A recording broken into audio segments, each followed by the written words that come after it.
One thing I have to say about the HiT welder, once you get it going, running about 65, 70 amps, 7810 gets pretty darn good penetration. 6011 burns right through 1/8 inch steel, no problem. So it has its plus sides. Now, I turned the welder off on this machine and I hooked up the titanium 75 amp welder.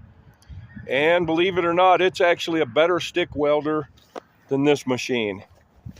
And I just ran me a couple of quick beads there, tacking up and welding across the two angles there.